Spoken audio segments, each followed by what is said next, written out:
el tema, ¿sabes qué, doctor? Que la gente no sabe esto, porque esto no se difunde.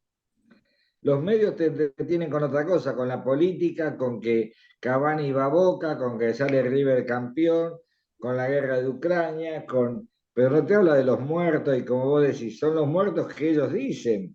Hay que ver si son ciertos o cuántos faltan, ¿no? Pero Eh, aún eh, así, tomando el dato, ya perdieron. Aún por así, eso. concedámosle, le concedemos. Pero la gente cree que nunca le va a pasar a ellos, ¿viste? O a un familiar. Y como no lo leen en ningún lado y no se interiorizan, también es una forma de dominación, ¿no? El pan y circo, como se hacía antes. Sí, es una dominación que no se estableció de un momento para el otro, porque esto fue un proceso largo que nos preparó para llegar a este arrodillamiento. Hay un autor, Bezmenov, que describe cómo se llega a estar de rodillas, que la primera etapa es la desvalorización, o sea, desvalorizar lo social, desvalorizar el diálogo, desvalorizar el respeto, desvalorizar el reconocimiento, la gratitud, el permiso, desvalorizar todo eso que significa relaciones humanas de alto nivel espiritual y ético, y colocarlas en el nivel del más pedestre, que nos sirve, que los países no construyen cultura, que las culturas nativas no aportan nada, y entonces todo se va a una desvalorización. La segunda etapa que dice Besmenov es que se produce un estado de inestabilidad, que uno no sabe a la mañana con qué se va a encontrar. Se pierde la idea de que la vida permite una construcción, donde yo empecé un proyecto y lo voy a poder desarrollar. Ya no se sabe si lo voy a poder desarrollar. Entonces todas las mañanas dicen, ¿qué voy a hacer hoy? Y la tercera cosa es que esto lleva a una crisis permanente. Ya me encuentro en estrés total. Todos los días estoy estresado, todos los días estoy afligido, todos los días estoy pensando que me va a ocurrir algo. Y se crea una especie de pánico constante, ¿no? Y se crea la enfermedad, este desarrollo de la enfermedad del pánico, que en realidad es un invento, porque es propio de darle un nombre a una situación vulgar. Una persona que está asustada tenía pánico ahora y la tuvo pánico toda la vida, cada vez que se asustó, pero ahora se constituye como una enfermedad. Y después de eso viene la posibilidad de que la gente diga, yo no puedo resolver esto. Me desvalorizaron, me desestabilicé, perdí el equilibrio, entré en una crisis permanente y ahora necesito a alguien que no sea yo, que me ayude, que me diga lo que tengo que hacer. Entonces ya somos niños, entonces quédate en casa, retenes militarizados, órdenes, no corras, no hagas esto, como si fuéramos chiquitos, ¿no? Y la gente aceptó eso. Póngase el barbijo sin identificar que el barbijo tiene un agujero enorme, el agujero doméstico, el agujero del barbijo doméstico, es un agujero más grande, 10 veces más grande que el virus. Entonces es inútil usar ese barbijo, ¿para qué? Y encima molesta y encima trae un problema respiratorio para la gente que ya no respira igualmente bien. O sea, cualquiera se daría cuenta de que esto es una locura. Es una locura andar en el exterior solo caminando con el barbijo puesto. Esto no ha visto esa locura de muchísima gente caminando sola por la calle con el barbijo puesto. Entonces, hay un sometimiento, que es la última etapa que describe Besmenov, que se alcanza a través de esas sucesivas, pero eso lleva décadas, ¿no? Décadas de valorización, décadas de inestabilidad política, social, económica, cultural, etcétera, décadas de crisis permanente y en la enseñanza, en la salud, en la política, en el derecho, en los derechos humanos. Hemos retrocedido 150 años porque hemos perdido la libertad y fue el primer derecho consagrado. La primera generación de derechos son los derechos civiles con la libertad. La segunda es la consagración de los derechos socioeconómicos para reducir la explotación laboral después de la Segunda Guerra Mundial. También la hemos perdido. Y después vienen los derechos contra la alienación, que son los derechos culturales, simbólicos, también los hemos perdido, ¿no? La cultura se ha degradado, ¿no? El desarrollo de la cultura con el quédate en casa, el aislamiento, el encierro, el empobrecimiento de las personas que practicaban algún arte, todo eso ha decaído. Así que hemos retrocedido 150 años en derechos humanos. Y vamos a retroceder más, porque si los musulmanes tienen una fecundidad de 7, o sea, 7 hijos promedio por pareja, y los europeos tienen 1,3, y nosotros en Argentina tenemos ya 1,6, que no alcanza el nivel de reproducción humana. Ya se calculó que en el año 2050 los inmigrantes son superiores a los compatriotas nacionales, nativos, iniciales.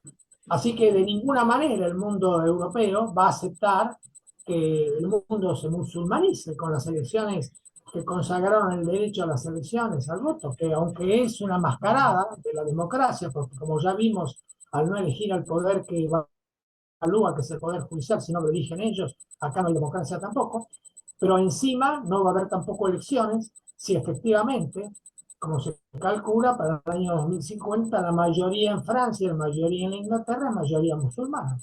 Así que vamos a una pérdida de los derechos y nos han jugado con esto como si nos concedieran los derechos cuando eran derechos naturales, como si no lo concedieran, con una posibilidad de que esa política pública de favorecer derechos de pronto nos quite.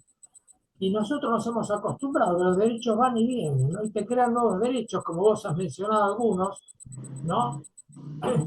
Los derechos que están consagrando la ideología de género, y que bueno, que son nuevos derechos, entre comillas, pero te van a sacar otros que son más esenciales, que los antecedieron, que ya no les convienen. Van a gastar más en implantación mamaria que en el tratamiento de cáncer de los niños, por ejemplo. Están muy buenas, esas comparaciones son clarísimas, pero no toda la gente se las hace, ese es un problema también. No. Ay, porque dicen, ay, mira qué moderno todo lo que nos dan, mira qué lindo. Pero bueno, si vos te querés vestir como quieras, este es un tema tuyo, está bueno, pero no que el Estado tenga que ponerte eso, ¿no? Y Claro. hay organismos que están para eso, y cuánta gente trabaja procurando eso.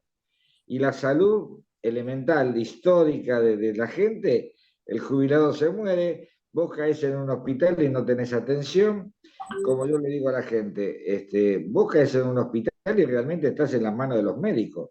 El médico te puede salvar o te puede decir, bueno, y le ponemos un poquito de esto, te ponemos un poquito de aquello, te descompensamos un virus intrahospitalario y te moriste. Hoy los Para la médicos son gente, como, hoy los médicos, viste, nada de juramento hipocrático, nada de eso, viste, son empleados, obedecen, la mayoría, no digo que todos, tampoco vamos a decir, pero, y si no, no sos el director del hospital.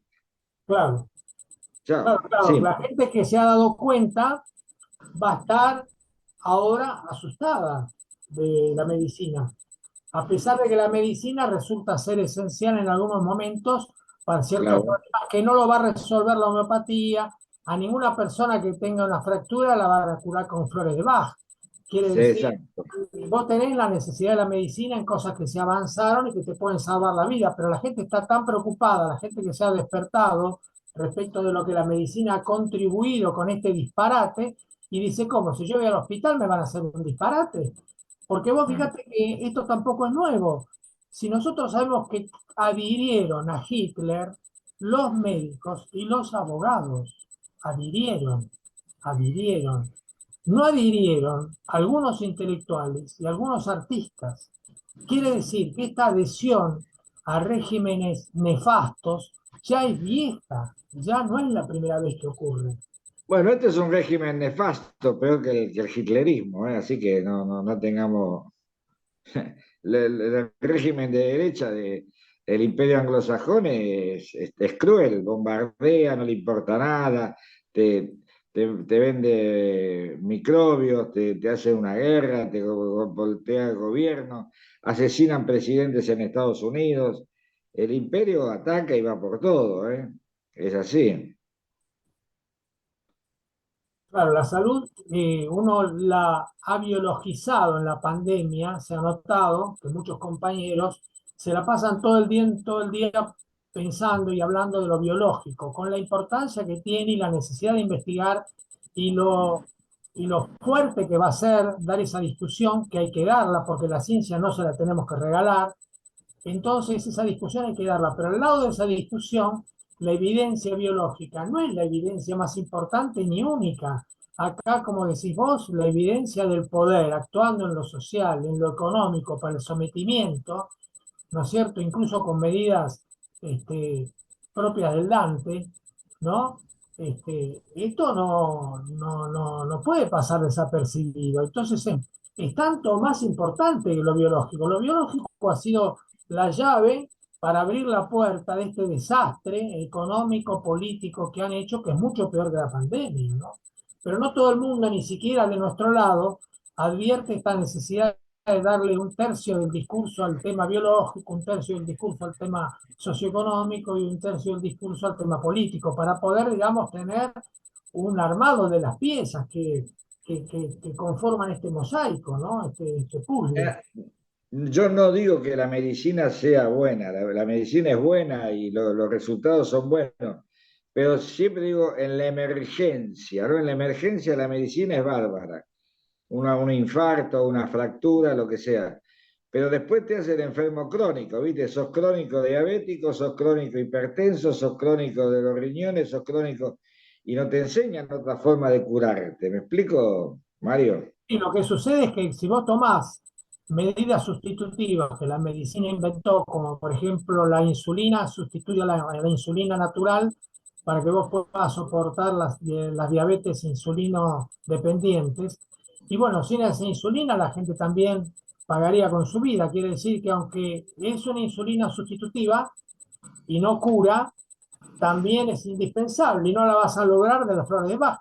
Esto sin dejar de reconocer el valor que tienen las medicinas mal llamadas alternativas, porque son en realidad complementarias y a veces son más importantes que la medicina alopática.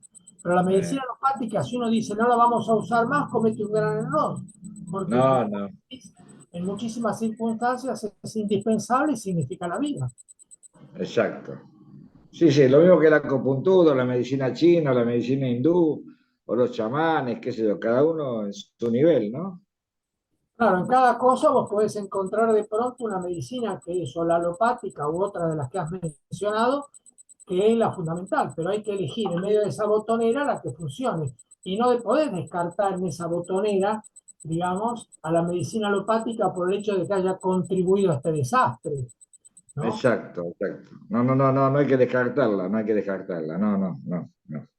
Bueno, Mario, la verdad que tenemos para hablar un montón, pero creo que para otra ocasión seguimos. Si querés comentar algo más, Claro, yo les agradezco mucho y me parece que estos datos van a seguir siendo necesarios, van a quedar como una crónica de la época, pero nos tendrían que preparar para pasar de la explicación del pasado y la descripción del presente a la predicción del futuro, ¿no es cierto? Y a prepararnos para ese futuro, porque después de lo que ha pasado, evidentemente esto no va a quedar acá. Entonces, nos tendría que servir para anticiparnos y para tomar la iniciativa que siempre la tuvieron en el poder político, en el poder económico, en el poder militar, porque el poder de la información y el poder moral son nuestros, ¿no? El poder de la información y el poder moral son nuestros, parecen más débiles, pero no se los vamos a dejar porque son nuestros y ellos van a seguir teniendo el poder económico, el poder político, el poder militar, sí, hasta que los dejemos. Depende y de el lo que tema nosotros también, hagamos. viste, Así que nosotros somos corresponsables de esta concentración de poder que ellos han logrado, en el cual el Club de los 300 logra manejar a 8.000 millones de personas. Somos sí, responsables de lo que haya ocurrido. el tema también, viste, Mario, que vos tenés un programa como este, un canal como este, y nadie te financia, y empieza YouTube a que esta palabra no la podés usar, que la otra no, que se te corta la línea, y no, no tenés llegada tampoco, ¿viste? Claro. Pero Tenés una fíjate que, llegada, ¿eh? sí, pero fíjate que esto no solamente depende de los medios, sino que depende también de cada uno. Por ejemplo, en la Facultad de Medicina de la Universidad de Buenos Aires hay 2.000 docentes. Yo, profesor titular de salud pública, ¿no? El grado académico más alto concursado, soy el único de los 2.000 que tiene actuación pública. Uno dice, pero ¿cómo? ¿No hay 1999 que podrían tener alguna actuación para poner en duda algo de lo que está pasando? No, Luis, cero. Entonces, no son solamente los medios, porque esta gente con la que yo me he codeado años, que son esos 1999 compañeros y compañeras de la Facultad de Medicina de la Universidad de Buenos Aires, que es la más importante de la Argentina, no están diciendo lo que están pasando con un sentido crítico, sino que están acompañando este proceso como lo hace la Facultad de Medicina, que adhirió ampliamente a esta política pública absolutamente perjudicial y disparatada. Así que no son solamente los medios, somos nosotros que nos tenemos que hacer también responsables de que incluso personas con esa formación no son capaces de tener actuación pública. En lo personal, cuando me encuentro a solas, reconocen que hay vacíos explicativos, que hay datos contradictorios, pero no asumen ninguna actuación pública. Cuando le digo, pero vos tenés un compromiso social, tendrías que avisarle a la gente esto. Bueno, pero yo quiero hacer carrera en la facultad y la facultad ya adhirió a la política pública del ministerio. ¿Y qué tiene que ver Ah, con tu vocación y con tu eh, compromiso, ¿no es cierto? Y con esto del juramento hipocrático que vos decías. Bueno, todos no podemos ser heroicos, me contestó uno.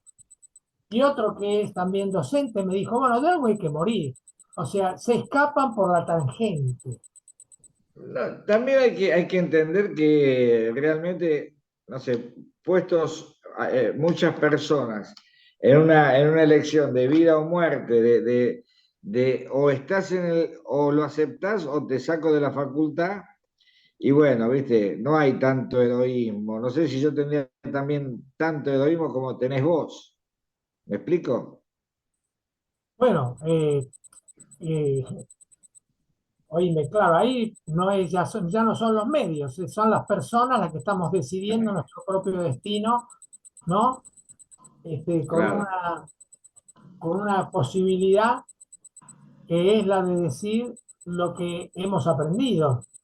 Ahora, también podemos callarnos, que es lo que muchos están eligiendo. Pero bueno, yo creo que en algún momento también en Alemania parece que Stalingrado fue el momento en que la gente tomó conciencia de que era un disparate lo que ofrecía el Führer al país. Y dijeron, pero ¿cómo? ¿No era que íbamos a entrar en Stalingrado como si fuera un paseo? Entonces ahí la gente vio el disparate del dictador. Nosotros necesitamos un Stalingrado para que nos demos cuenta de este disparate. Y ya tendríamos que haber aprendido. Con un solo Stalingrado alcanza y alcanza y sobra. No, pero no aprendemos, porque, viste, yo siempre digo, no, dice, porque hay gente religiosa, ¿no? Dice, no, porque estos tiempos que son violentos. Le digo, vos no te olvides que hubo una Segunda Guerra Mundial, hubo una Primera Guerra Mundial. Es decir, las catástrofes que las generan los hombres y las genera el poder. Los, los que ganan las batallas son los que venden las balas, ¿no? Como dice Alex. Los que ganan la batalla son los que venden las balas, ¿no? Los Muy demás, bueno. Estados Unidos, después de la Segunda Guerra Mundial, todas las batallas que empezó las perdió todas. Todas. Habría que ver si las perdió en un sentido y las ganó en otro, ¿no? Exacto, porque es evidente que no le importa el país al poder, es un instrumento. Mm. ¿Me Ya explico? queda igual. Perdiendo, ¿Eh? pero igual. Claro, total, el poder gana igual, ¿viste? Gana igual. Esto como la revolución bolchevique se la financiaron los Rothschild, Ahora, no, ¿eh? sí. Sí, no sé, sí creo que ellos y eran bolcheviques y comunistas, era para sacar a los zares, se quedaron con todas las empresas, pero el país era comunista. ¿Y quién gobernaba el Acabaron las país? falsas opciones. Por eso, ¿y quién gobernaba el país? Los Ah, que ponían ellos. claro. Y después hicieron una masacre con los que no pensaban igual. Y bueno, por eso. Y, bueno, da para hablar mucho, Mario. Muchísimas La verdad que, gracias. ¿eh? Muchísimas gracias. Dale, dale, gracias, Mario. Muy buena noche, gracias. Muchísimas gracias de verdad por tu tiempo, por tu lucidez y por tu coraje. Gracias. Adiós. Muchas gracias. Muy Chao, amables. chao, chao. Adiós.